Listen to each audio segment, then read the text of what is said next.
much money do you need to get started in property? Is it hundreds of thousands of pounds or £10,000 or maybe starting with no money whatsoever? This is a question I get asked probably more than any other. Is it possible to start with no money whatsoever? If you know my backstory, you know about 15 years ago when I started in property, I started with literally no money at all. And during that time, I built up a significant property business. In this video, I want to answer how you can do the same in today's climate.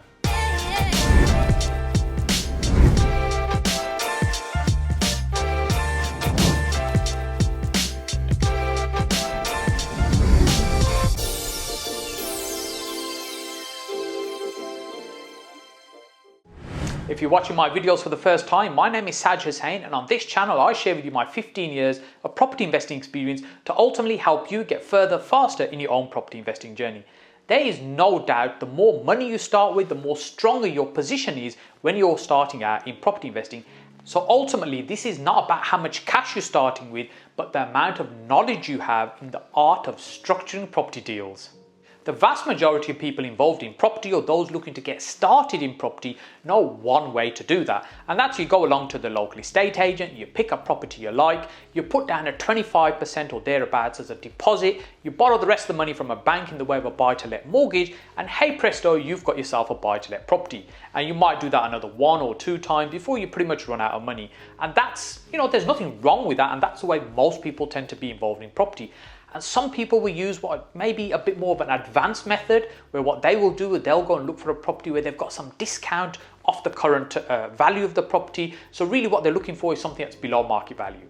And I completely get that, because that's where I started. When I started 15 years ago, I was looking for property where there was some discount versus the value. So if it was £100,000 property, I was looking to pay 75 or 80,000 for that. When I say looking to pay that, ultimately I wasn't even purchasing. What I was doing is securing the deal and then going off and finding a buyer for that and selling it to them and charging a fee for that. But if I was looking to speak to a seller and their property is worth £100,000 and I'll be looking to offer say £75,000, but in that situation, if their mortgage was £110,000, that means they couldn't even sell to me even if they wanted to, because effectively there'd be negative equity. So what that would mean is they'd have to put their hand in their pocket and cover the shortfall, the difference between 110 and 75. And most people are not in a position to do that or even want to do that to be able to get out that particular property. Now, this is not something we see so much today because the price has risen significantly, but about 15 years, 12, 13 years ago, that sort of time, there was a lot more people in negative equity because there were certain lenders that were lending way more than the purchase price to the buyer to say to them, hey, look, we'll give you all the money that you need, i.e. 100% mortgage and then some. So it's very easy for some people to fall into a trap of negative equity. That means they had more debt against the property than the value of the property. So that's just an example where I couldn't really help the seller because our numbers didn't work, but I couldn't help myself in that situation as well, in the sense that I wasn't going to benefit either. So it was a lose-lose situation. It was only later, as I developed my knowledge, that I realized that I was leaving piles of cash on the table where I could have helped the seller in that situation and also benefited by structuring the deal in a certain way. This is when the penny dropped for me, and I realized you do not need a huge amount of money to build a property business. So as I started deep diving and learning these strategies and the intricacies, and even started tweaking some of them to apply them in certain situations and circumstances to make them work, what I also began to realize was that many of these techniques that I was learning were not even traditional property investing techniques used in the UK. Many of them for other sectors, some of them, for example, used in commercial property and others in other business sectors. But the actual concepts, most of them for overseas from other countries, and it's what can we learn from those and apply them in this situation. And ultimately, as I started to refine some of these, I started to call them creative control concepts.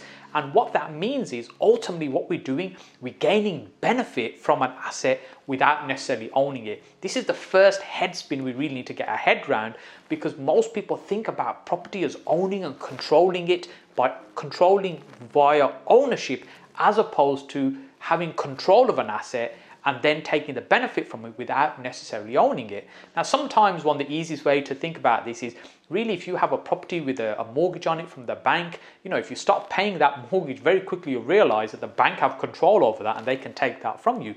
It's a very simple concept of control, but it explains the point that ultimately it's the one that controls a property benefits.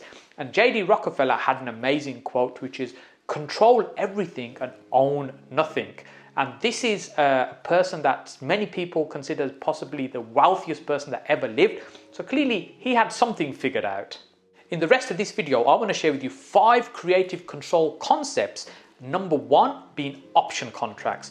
Option contracts are those that give you a right to be able to purchase a property, but not necessarily be obligated to buy. That means you don't have to purchase it, but you can if you want to. So it gives you control over that particular asset. One of the ways that many people can relate this to is when you think about purchasing a car, you might have it on a finance arrangement where you're paying a monthly installment, and effectively at the end of that period, let's say it's 3 years, after 3 years of payments, you're supposed to return that car back. Or what they might say, with an additional payment of X, you can actually keep it. So essentially what you're doing with it is you're hiring the car for a period of time, but you've got a right to be able to purchase it at the end for a certain amount of money. So you've agreed the purchase price. Now essentially for an option contract to be valid, there's just a few things that you need to take into consideration. It's really, who the parties are, who's selling, who's buying, what the asset is, and what the consideration is to make it legal. A consideration being there needs to be a small transaction as a minimum made, that could be just £1 to make it legitimate, that some funds have changed hands as it were. Then there needs to be a figure in terms of what will be paid at the end for that particular property. So for example, it might be a £100,000 property, you're paying £1 now to have a contract to be able to purchase that property for £100,000, but then there also needs to be a term. How long is that contract valid for? It could be a week, it could be a month, it could be 3 years, it could be 15 years. So the period can vary depending on the circumstances. And this is the power of options. Now, essentially, when I started my property sourcing business in the early days, when I first started in property, that's exactly what I was using. I was using option contracts where I'd go agree a purchase price with a seller, but then also allow me some time to be able to then find another buyer for that property, effectively to pass it on to them. Essentially, as a sourcer, what you're doing is becoming what I call a super estate agent. You're doing advanced estate agent strategies where ultimately all you're doing is moving property along from one person to another, and you're taking a fee in the middle. Via option contracts, that fee can be quite significant. You can be making much more. An advanced method that's also useful when it comes to option contracts is being able to control a property while you increase its value. So for example, you could have, say, a small industrial building, and what you're going to do with that is maybe convert it to a small block of apartments. Right now it might be worth £200,000, and let's say it had planning permission to have 20 apartments in there, it could be worth, say, £600,000-700,000. So a significant uplift just by changing the use of the building. So what that means is, as long as you've got control of that building, you can go and get the uplift in value, what we call planning gain, and then the new value at the end is significantly higher than what you started with, but your right to buy that property on your option contract will be at the lower figure. So essentially, you're controlling the property, you're improving its value through a paper exercise, and then you're profiting by either selling that on to somebody else or maybe even completing it all the way through, which at that stage you'd need some more money to be able to do that. But when you're doing these type of deals, believe me, it's so much easier to find the money when you need it. If you'd like to learn more about how to start a deal sourcing business, then make sure you watch this video up here, which will link for you, which I'll go into that in a lot more detail. Hey, I just stopped to say, if you're enjoying this content, then make sure you smash that like button and also subscribe to the channel. It really helps me out in terms of reaching more people. And if you enable the notification bell, then YouTube will let you know as I'm releasing these videos, so you're not missing out. And make sure you watch all the way to the end, because I have a little bonus for you in this video. So concept number 2 is Rent To HMO. And what that essentially means is we take on a property where we control it during either a lease or a management agreement, and we improve its cash flow and the amount of money that we collect each month. So effectively what you're doing, you're renting a property from the owner, you're supersizing its rent, the amount of money that you're collecting, and you're keeping the difference between those two numbers. Obviously, you've got some running costs as well to consider.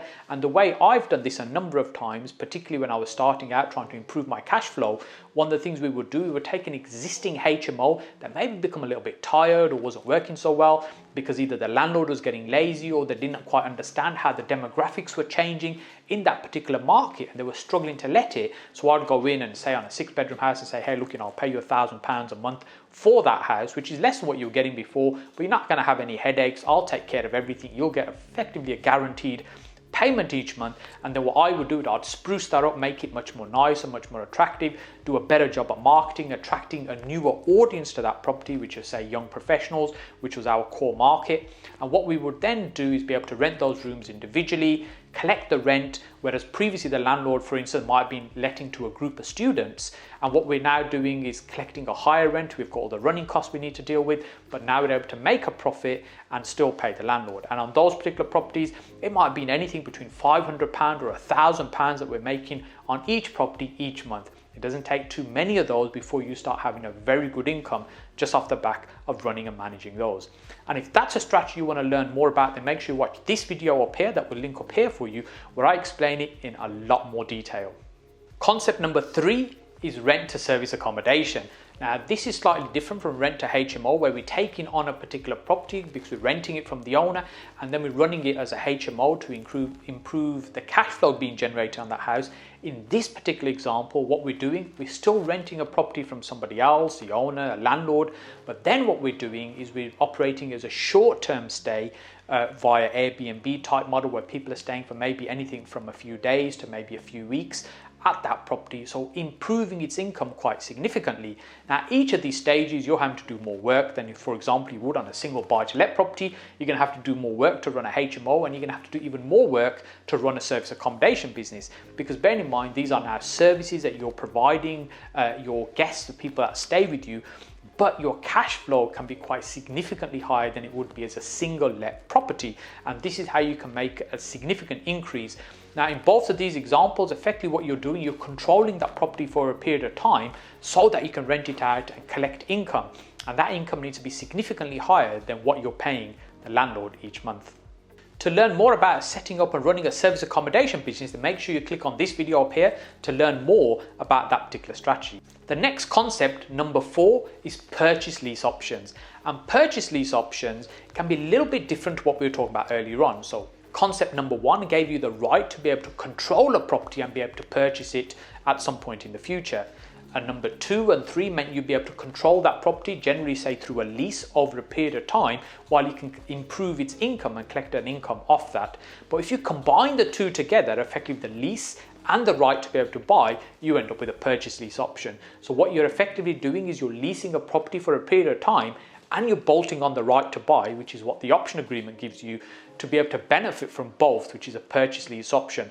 And within that, you can start doing even more creative type of strategies, such as tenant buyers. These are more advanced strategies, but the power of lease options and purchase lease options is so significant in terms of being able to make money from property without firstly putting in a huge amount of money in the property, but also being able to benefit from the uplifts even that you create.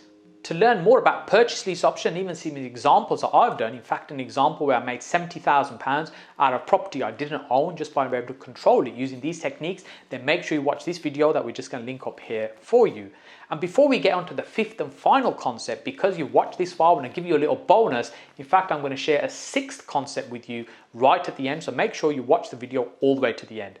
So the 5th concept is assisted sales. This is another what I call super estate agent strategy, or an advanced estate agent strategy, where effectively you're working a little bit like an estate agent, but you're doing way more than what the estate agent would do and earning significantly more than an estate agent would out of a sale.